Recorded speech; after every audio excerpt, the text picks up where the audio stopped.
Now we continue today in 2 Kings chapter number 5. There is much diplomatic immunity that will have to be demanded, and a lot of arrangements made to get Naaman, the Syrian general, back into the 10 northern tribes of Israel. I think it was Naaman that was responsible for the death of Ahab. And now Ahab's son is reigning, Jehoram, is reigning in the 10 northern tribes. This is not a small feat for this to happen. Then you have the ongoing difficulty and hostility between Syria and the 10 northern tribes of Israel. There was general unrest and general animosity, the one toward the other. So to get Naaman back into the 10 northern tribes of Israel is not a small matter at hand. It is a very large thing, and it demanded a lot of diplomacy, a lot of diplomatic wrangling in order for this to happen. Now, as a general rule, there was much pomp and circumstance in that day, as there is in ours, with what we call a state visit. When we had have a head of state from another country that comes into the United States, and all of the pomp and circumstance and all that is involved with that. You know, we want to put our best foot forward. If the governor were going to come to your office or to your house, I don't think it'd be wise for you to meet the governor in a beat-up dirty t-shirt and Bermuda shorts. If the governor were going to come to your house, I think it would be incumbent upon all of us to put our best foot forward and to try to make the best presentation we possibly can. Whenever we, as in the United States, entertain the Prime Minister of Canada or the Queen of England or another dignitary from another state, we always roll out the red carpet. I mean, literally, we roll out the red carpet. Never do we visit another country and visit that head of state that our diplomats and our president doesn't take gifts from the United States to present to those with whom they meet, and vice versa. When the dignitaries and leaders of other countries come to the United States, they always come bearing gifts. So it is here. And the king of Syria said, Go to, and I will send a letter unto the king of Israel. That letter is to ask for diplomatic immunity so that Naaman can get back into the country. And he departed and took him with him 10 talents of silver and 6,000 pieces of gold and 10 changes of raiment. This is the large gift, the abundant gift that was carried by the king of Syria, given to Naaman by the king of Syria to bring into the 10 northern tribes. There were 10 talents of silver, 6,000 pieces of gold, and 10 changes of raiment. This is a rather large offering and a rather large presentation of gifts. And he brought the letter, verse number 6, to the king of Israel, saying, Now, when this letter is come unto thee, behold, I have therewith sent Naaman my servant to thee, that thou mayest recover him of his leprosy. Now, there's a tremendous amount of ignorance that is embodied in this letter written by the king of Syria, Ben-Hadad. I'm going to excuse him of his ignorance. Remember, it was the young Jewish maid that said, Would God my Lord were with the prophet that is in Samaria, for he would recover him of his leprosy.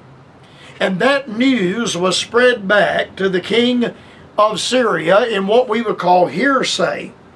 And one word to another, to another, to another, and so on, until finally the King Ben-Hadad, probably some of it was lost in transmission, and he may not have known entirely to whom it was that Naaman was supposed to go.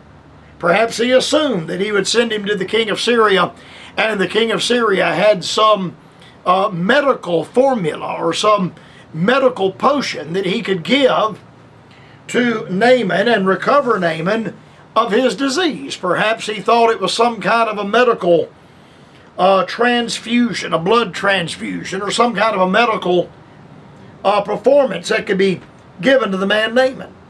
He may not have known that he was supposed to see the prophet Elisha. Now, whenever this miscommunication, behold, I have therewith sent Naaman my servant to thee, that thou mayest recover him of his leprosy. When this happens, the king of Israel, the son of Ahab, becomes quite offended. And it came to pass, when the king of Israel had read the letter, that he rent his clothes and said, Am I God, to kill and to make alive, that this man doth send unto me to recover a man of his leprosy? Wherefore consider, I pray you, and see how he seeketh a quarrel against me. Now, I imagine the king of Israel wasn't exactly sure how to take this, the ongoing hostilities that were ever present between Syria and the 10 northern tribes. It's as though they were in a constant state of war, in a constant state of battle, the one with the other. And I would imagine, and in fact I can understand this very clearly, that Ben-Hadad he's not asking Jehoram to do this. I think Ben-Hadad is ignorant. He's not exactly sure who he's asking to do what. All he knows is the young Jewish maiden said, if Naaman could get to Samaria, there's a prophet there, there's a man of God there that can recover Naaman of his leprosy. The Jehoram is probably thinking, they have asked me to do the impossible. They've asked me to do something that is outside my capacity to do. They've asked me to accomplish something that I am unable to accomplish, and thereby they seek a quarrel against me. Look at the last clause of verse number 7. I pray you, and see how he seeketh a quarrel against me. As far as Jehoram is concerned, the king of Syria is looking for an opportunity to go back to war with him. He's looking for an opportunity to make another invasion, to send in ground troops to invade the 10 northern tribes. He's looking for an opportunity for another battle to be pitched with the 10 northern tribes. He seeketh a quarrel against me. You know, we see this go on all along in society. You know, you can be asked questions that you can't answer. Some of these are hypothetical questions, facetious questions, but there are many times that attorneys will ask these kind of questions that are unanswerable. When did you stop beating your wife? When did you stop cheating your customers? When did you become an honest businessman?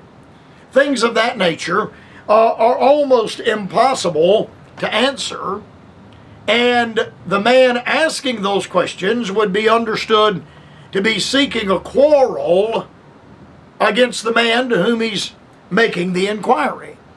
Jehoram is concerned about the invasion of Israel. He's concerned about his ability to continue fighting off Syria over and over, to continue fighting off Syria. And he says, this man is seeking a quarrel against me. Well, again, there is ignorance on Ben-Hadad's part, and there is certainly ignorance on Jehoram's part. Naaman was not being sent to the king for the king to heal him.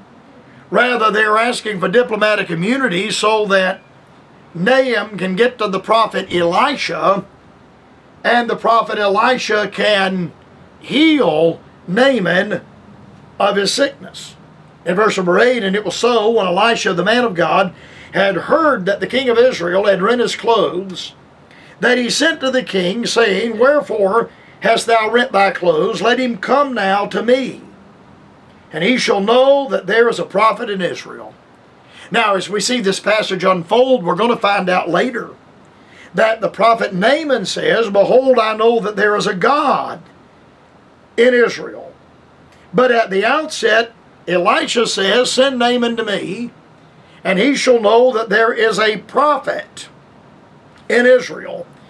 Somehow or another, the word got to the prophet Elisha that Naaman was in town. It's my opinion, and we find this later when Gehazi goes after Naaman and says, I want some of that money and some of those garments. I want some of that for myself. I can't believe that my master, Elisha the prophet, is not going to take remuneration. He's not going to take payment from Naaman. Naaman has brought these state gifts in to the country, and he's going to let them go back to Syria. Why, this is the craziest thing. We ought to take some of that. It's here. It's available to us, and I can't believe that my master is not going to take some of this, some of these goods and some of the money and gifts that have been brought into the land. We're going to find out that God whispered into the prophet Elisha's ear that Gehazi had gone. And when he questions Gehazi, Elisha said, went not my spirit with thee when thou wentest after the man? And I was with you whenever you took the garments and the money. It could well be, and I do believe, that God whispered into the ear of the prophet Elisha and informed him that Naaman has come. Naaman has come to be healed. King Ben-Hadad has sent Naaman back in to the 10 northern tribes, and Jehoram is beside himself. He doesn't know what to do. He doesn't know how to respond or how to reply to this matter.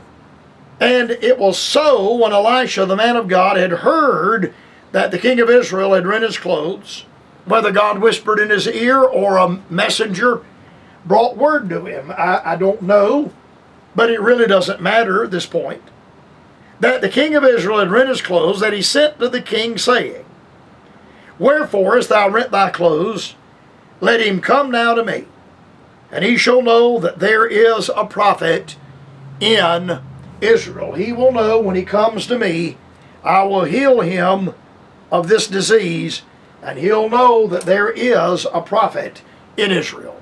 Now, I'll continue with this by the grace of God on the program tomorrow. My time is gone now on the radio. By the grace of God, we will be back on tomorrow.